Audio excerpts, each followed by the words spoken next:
Father, praise you for this event and your purpose for it. We know that when we gather together, you always have a divine agenda. Sina, aga pa uwi na? Love you for that, Father. Uwi na. Results are much greater than we ever could have imagined. Even if we have the promise to know us away from the things of us that we have right now. I pray that you will be done through this event. Take what we have prepared and let it guide our efforts as only we can. Steer our intentions to align with the righteous way. Remind us of the people, the visions for our efforts for us our portion. We all glory come up to you and we reach the over benchmarks. Blanket us with your peace today, Father. Keep us peacefully in our hearts and mind. Keep love at the forefront of our lives today and guiding life for all we set out to accomplish in Sunday. In Jesus' name, amen. Amen. Excited na ba kayo?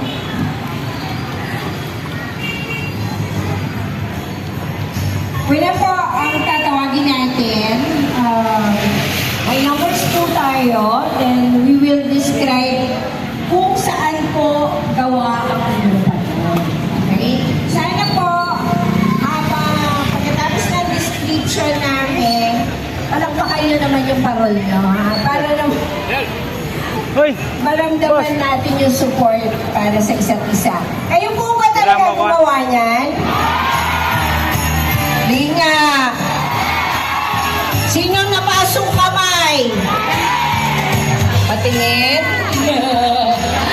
Anyway, congratulations para sa lahat ng nag-entry kasi walang talo. O, diba? Ang kapang.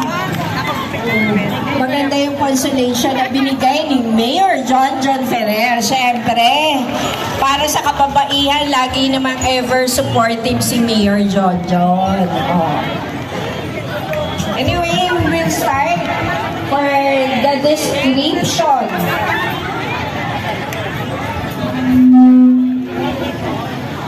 For the description of each parol. So, yung nandito na, i-describe po natin. Then after our description, palakpakan po natin yung parol natin. So, dapat nandiyan na yung members nyo para sa support ng inyong group.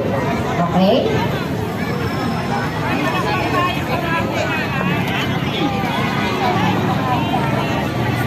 Okay. Okay. Sige po.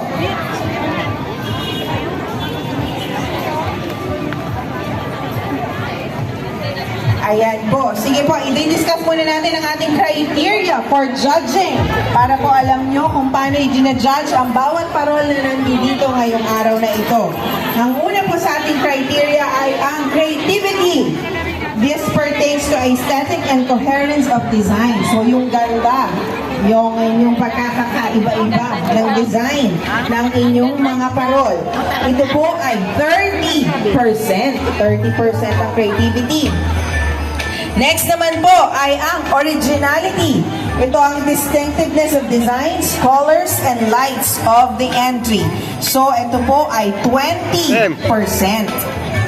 Ang susunod na criteria po natin ay ang craftsmanship. Refer to effective translation of the concept and design through fine structural construction. So, yung paano niyo po pinagbuo-buo, pinagsama-sama ang concept na inyong naisip. Ayan. 30%. At ito nga po yung sinasabi namin kanina, ang appeal and impact day. Yung wala pa pong liwanag ang inyong mga parol. Tinitingnan din po natin kung ano po ang kanyang impact. Pag wala pang ilaw, ito po ay 10%. At ang appeal and impact at night. Ito naman po ang appearance ng ating mga parol during nighttime, enhanced by the light system integrated to the parol. So mamaya-maya lang po, bubuksan na natin sabay-sabay ang ilaw ng inyong mga parol at i-judge po yan ng ating mga distinctive panel of judges para po makita kung gaano kaganda ang inyong parol kapag ka may liwanag na. So overall, is 100%. So mamaya po, pag tinawag po ang inyong parol at i-describe po natin, lalapit po dyan ang ating mga judges para muli po tignan ang pagkakagawa ng inyong mga parol.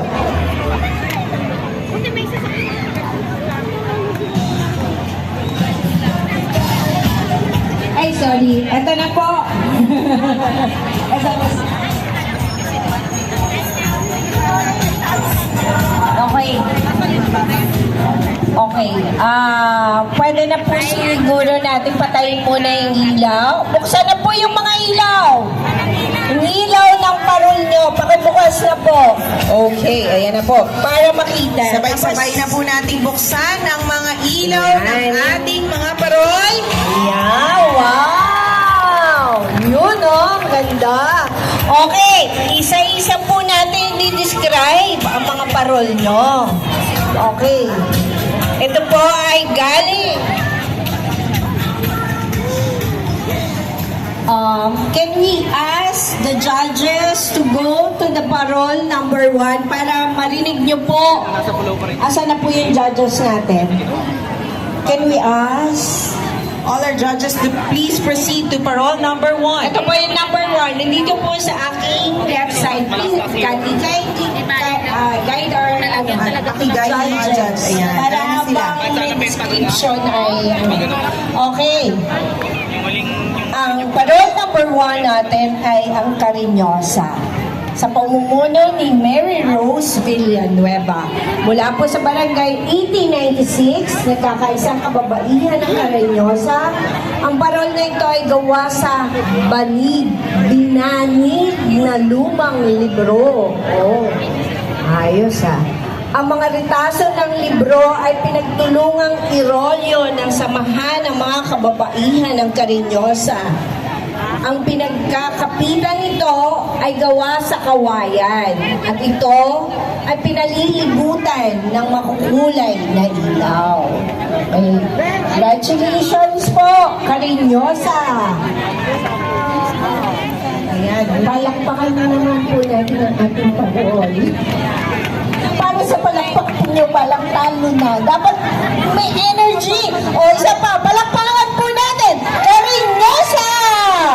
Yun, no? Okay. So, okay na po tayo?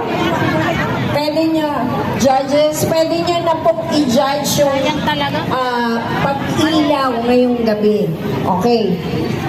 Sa pangalawa naman po ay ang CNTV sa pamumuno ni Annalyn Logon. Okay. Ang malaking parol na sama-samang ginawa mula sa malikhaing kamay ng mga miyembro ng CNTV ay halaw sa disenyo ng isang tala na simbolo ng Kapaskuhan. Ito ay ginamitan ng patong-patong na bagay mula kung saan-saang handaan tulad ng paper plates, patapong baso, kutsara at drinking straw. Okay, palakpakan po natin, CNTV! Mahina. Pag mahina palakpak, ano? Okay. CNTV! Oh, bumayad ng piso para may sumigaw. Okay. Pangatlong parol. Tinaw sa pamumuno ni Claire Pesebre. Ang materyales po ay gawa sa lumang tuyong kawayan, simot o gamit na plastic spoon and fork, old boxes from tindahan, bulak galing sa lumang unan. Ito ba yung unan na marami ng laway?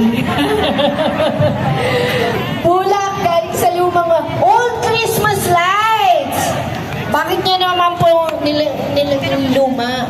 Pinagtagpi-tagpi na lang. Okay. Recycled. O, yan. Dahil ayaw nilang bumili ng luma na lang. That's the example of recyclable material. Liting o tali from sako ng bigas.